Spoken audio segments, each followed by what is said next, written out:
ஓம் ஞானமூர்த்தீஸ்வர சமேத முத்தாரம்மனை போற்றி. அனைவருக்கும் வணக்கம். அனுபவம் மற்றும் அருள்வாக்கு ஜோதிடர் செந்தில்குமார் முத்தாரம்மன் பேசுகிறேன்.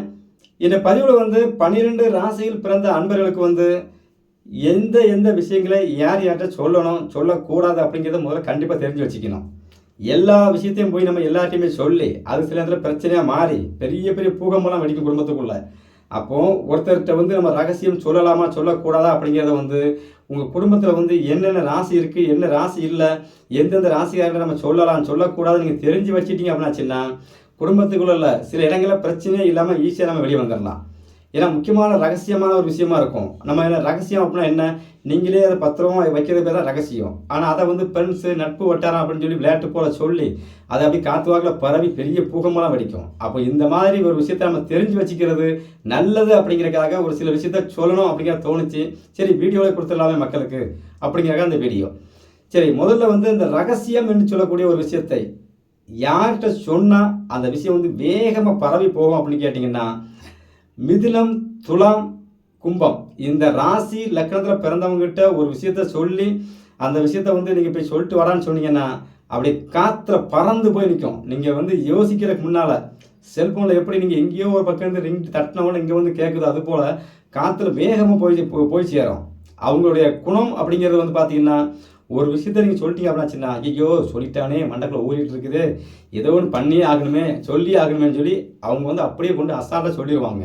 அதில் வர பெண் விளைவுகள் முன் விளைவுகள்லாம் அது அப்பாற்பட்டது. ஏன் அப்படின்னு கேட்டிங்கன்னா அவங்களுடைய தன்மை அதுதான் செய்யும். அந்த ராசியில் குரு பகவான் இருக்கும் அன்பர்களும் இதை செய்வாங்க. இந்த ராசியில் குரு பகவான் போய் அந்த ராசியில் இருக்கிறாரு, இந்த ராசி லக்கணம் இல்லை, ஆனால் உங்கள் ஜாதகத்தில் குரு பகவான் அங்கே போய் இருக்கிறாருன்னா இந்த அமைப்பில் இருக்க அன்பர்களும் இதை செய்வாங்க. அப்போ இந்த மாதிரி இருக்க அன்பர்கள்ட்ட நீங்கள் எந்த விஷயத்த சொல்லணும் சொல்லக்கூடாதுன்னு தெரிஞ்சு அந்தந்த விஷயத்த மட்டும் சொல்லுங்கள். ரகசியத்தை நீங்கள் ரகசியமான விஷயத்த அங்கே சொல்லாமல் இருப்பது சிறப்பு. ஒரு ஆள்கிட்ட ஒரு விஷயத்த சொல்லணும்னு நினச்சிங்கன்னா கரெக்டாக கூப்பிட்டு காதில் ஊதி விட்டீங்க அப்படின்னாச்சுன்னா இங்கே ஊது அங்கே போய் ஜாயிண்ட் ஆகும். சரிங்களா? சரி, அடுத்து பார்த்தீங்க அப்படின்னாச்சுன்னா யாருக்கிட்ட சொன்னாச்சுன்னா அந்த விஷயம் உங்கள் உயிர் அழிஞ்சாலும் அது வெளியே போகாது அப்படின்னு கேட்டிங்கன்னா, ரிஷபம், சிம்மம், விருச்சகம் இந்த ராசி லக்னத்தில் உங்கள் வீட்டில் இருக்கிறாங்களா அவங்கக்கிட்ட போய் ஒரு விஷயத்தை சொல்லி வச்சிங்க அப்படின்னாச்சுன்னா அது பார்த்தீங்க அப்படின்னாச்சுன்னா ஸ்திர ராசி. சரிங்களா? எந்த ஒரு விஷயமும் வெளியே போகாது. ஸ்திரம்னா என்ன, நிலையாக இருப்பது. நீங்கள் எதை சொன்னாலும் சரி மனசுக்குள்ளேயே வச்சுருப்பாங்க. இந்த விருச்சிக ராசியில் பிறந்தவங்க, சிம்ம ராசியில் பிறந்தவங்க, ரிஷப ராசியில் பிறந்தவங்கலாம் பார்த்தீங்கன்னா குடும்பத்துக்கு 1000 பிரச்சனை இருக்கட்டு அதை போது அப்படியே அசால்ட்டாக யோசிச்சுக்கிட்டு அப்படியே பார்த்துக்கலாம் அப்படின்னு யோசிச்சுக்கிட்டு மனசுக்குள்ளே போட்டே அப்படியே யோசிச்சுக்கிட்டே இருப்பாங்க. இது அந்த ராசியின் தன்மை. இவங்ககிட்ட ஒரு விஷயத்த நீங்கள் சொன்னீங்க அப்படின்னாச்சுன்னா நீங்கள் போய் இந்த விஷயத்த போய் அங்கே சொல்லிட்டு வாடா அப்படின்னு சொன்னாலும் சரி, அட போப்பா அதை போய் மனுஷன் சொல்லுவானா வேற இந்த பாரு, இது இவங்களுடைய தன்மை. சொல்ல மாட்டாங்க. அப்போ இவங்கக்கிட்ட நீங்கள் எந்த பொருளை கொடுத்தாலும் பத்திரமாக வச்சுக்குவாங்க, அப்படி சேஃப்டியாக இருக்கும். ஆனால் இந்த ராசியில் பிறந்த அன்பர்களுக்கு குரு பகவான் மேற்படி நான் சொன்ன மிதுனம், துலாம், கும்பத்தில் போய் இவங்க குரு இருக்கிறாங்க அப்படின்னாச்சுன்னா சில நேரங்களில் இவங்களும் அந்த வேலையை செய்வாங்க. எல்லா விஷயத்தையும் அல்ல, எதை சொல்லணுமோ அதை மட்டும் கரெக்டாக செய்வாங்க. அப்போ இந்த மாதிரி அமைப்பில் உங்கள் குடும்பத்தில் இருக்கிறாங்கன்னா நீங்கள் யோசித்து கரெக்டாக செஞ்சுக்கலாம். அடுத்து பார்த்தீங்க அப்படின்னாச்சுன்னா யாருக்கிட்ட சொல்லியாச்சுன்னா அந்த விஷயம் மெதுவாக இன்னைக்கு ஒரு விஷயம் சொல்லி விடுறாங்கன்னாச்சுன்னா ஒரு வாரம் கழித்து போய் அந்த ஆள்கிட்ட சேர்ந்தா போதும் அப்படின்னு நினச்சிங்கன்னா அது யாராக இருக்கும் அப்படின்னு கேட்டிங்கன்னா, மேஷம், கடகம், மகரம் ராசி மற்றும் லக்கணம் உங்கள் குடும்பத்தில் இருக்குது அப்படின்னாச்சுன்னா அவங்கக்கிட்ட ஒரு விஷயம் சொன்னீங்க அப்படின்னாச்சுன்னா மெதுவாக யோசித்து அப்படியே இந்த சரம் நடந்து போகிறது, நகண்டு போகிறது, மெதுவாக போய் சொல்லுவாங்க. உடனே விஷயம் காற்றுல போகிற மேலாம் போகாது. இன்றைக்கி ஒரு நாளைக்கு ஒரு விஷயம் நடக்கணும்னு நினச்சிங்கன்னா ஒரு வாரத்துக்கு முன்னாலே சொல்லி வச்சிடணும். மெதுவாக போய் சொல்லுவாங்க. இந்த அமைப்பில் இருக்கவங்ககிட்ட எந்த விஷயம் சொன்னாலும் சரி காலப்போக்கில் உடனே போய் சேராது, லேட்டாகாது போய் அந்த விஷயம் அவங்களுக்கு சென்றடையும். அது எந்த விஷயமா இருந்தாலும் சரி. அப்போ இவங்ககிட்ட நம்ம ஒரு விஷயம் சொல்லலாமா சொல்லக்கூடாதா அப்படிங்கிறத நீங்கள் தான் முடிவு பண்ணிக்கலாம். சரி, இந்த ராசி அதிபதியோட குருமார்கள் இருக்காங்களா, குரு இவர் போய் மிதுனம், துலாம், கும்பத்தில் இருந்தார் அப்படின்னாச்சுன்னா இவங்களும் அந்த வேலையை அசால்ட்டாக செஞ்சுக்கிட்டே இருப்பாங்க. கேட்டாச்சுன்னா நான் சொல்லலையப்பா, அதுங்க நான் எப்படி அந்த விஷயத்தை அங்கே போய் சொல்லுவேன், எனக்கு அறிவு கட்டு போச்சா அப்படின்னு சொல்கிறாங்களா, இந்த மாதிரி கேட்டகரி. அடுத்து பார்த்தீங்கன்னா யார்கிட்ட போய் ஒரு விஷயம் சொல்லியாச்சுன்னா அப்படி அங்கே போய் சொல்லிவிட்டு அதை அவங்கள கேட்டு நம்மளை சொல்கிறது யாருன்னு கேட்டிங்கன்னா, மிதுனம் நல்லா கேட்டுக்குங்க, மிதுன ராசி, கன்னி ராசி, தனுசு ராசி, மீன ராசி. இந்த ராசி லக்கணத்தில் வந்து ஒரு அன்பர் பிறந்திருக்காரு அப்படின்னாச்சுன்னா, அவங்ககிட்ட நீங்கள் ஒரு விஷயம் சொன்னீங்க அப்படின்னாச்சுன்னா, இங்கேருந்து கேட்டு அங்கே போய் சொல்லுவாங்க, அங்கேருந்து கேட்டு இங்கே சொல்லுவாங்க.